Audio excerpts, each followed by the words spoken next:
গজল গায়ে থাকছি, গজল গায়ে একজন ভাই আপনার কণ্ঠটা খুব ফাইন, আপনি ভিডিওগুলো কন্টিনিউ সুন্দর নিয়মভাবে ছাড়েন, আপনি আগাইতে পারবেন। কিন্তু আমি তো সময় দিতে পারবো না, বিষয় যাই না।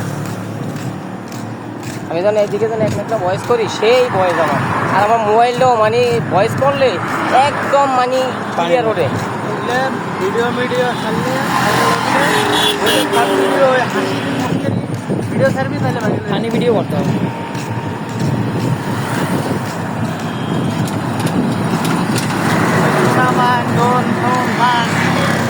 এগুলো পারলে এগুলো আমার আর ইচ্ছা নাই। তুমি দেও পারো না। মুখস্থ করতে করতে আমার মুখস্থ হয়ে গেছে।